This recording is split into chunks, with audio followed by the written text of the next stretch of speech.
Hi friends, আবার নতুন একটা ভিডিও নিয়ে তোমাদের সামনে হাজির হয়েছি। সেটা হচ্ছে using alternative conjunctions and joining into compound sentence. তো প্রথমে আমরা দেখে নিব অল্টারনেটিভ কনজাংশনস। দুটি স্টেটমেন্টের মধ্যে চয়েস প্রকাশ করার ক্ষেত্রে এই পদ্ধতিতে জয়নিং করা হয়।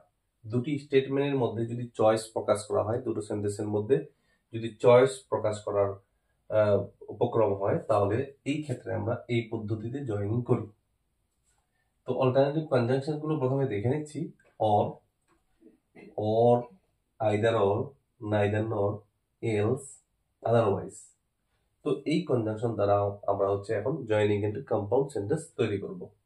ওকে, তো অর মানে হচ্ছে নতুবা, অর মানে হচ্ছে না হলে, অর, এলস, আদারওয়াইজ মোটামুটি একই অর্থ। Work hard, you will fail.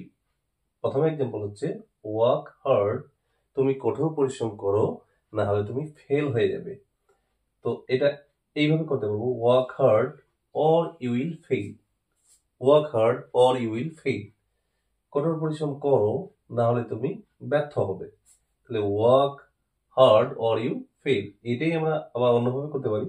Work hard otherwise you will fail, কঠোর পরিশ্রম করো না হলে অন্যথায় তুমি ফেল হয়ে যাবে। Work hard else you will fail, হ্যাঁ, না হলে তুমি ব্যর্থ হয়ে যাবে। এবার number 2, Rita likes tea, Sita also likes tea. এবার হচ্ছে দুটো সেন্টেন্সের মধ্যে পার্থক্য কি? দুটো সেন্টেন্সের হচ্ছে সাবজেক্ট দুটো আলাদা।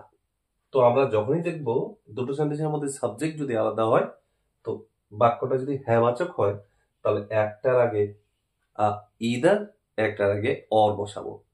ওকে, আর যদি সাবজেক্ট দুটো সেন্টেন্সের অবজেক্ট ডিফারেন্ট হয়, তাহলে হচ্ছে একটা অবজেক্টের আগে ইদার, একটা অবজেক্টের আগে অর ব্যবহার করবো। Okay friends, let's see. Rita একটা সাবজেক্ট হলো, সীতা একটা সাবজেক্ট হলো। দুটো সাবজেক্টে প্রথম সাবজেক্টের আগে কি হবে? প্রথম সাবজেক্টের আগে হবে either,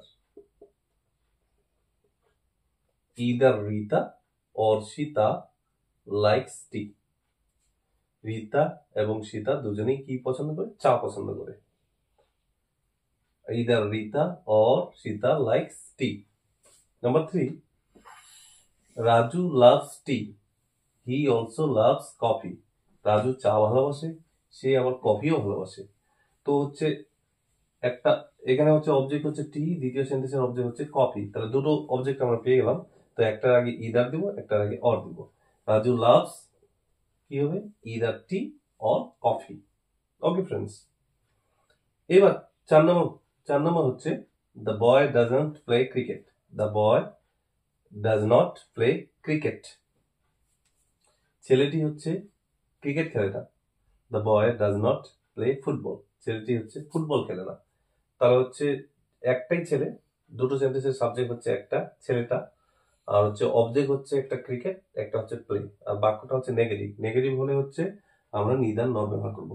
okay, the boy plays, তো এটার আগে হচ্ছে ইদার, এটার আগে অর।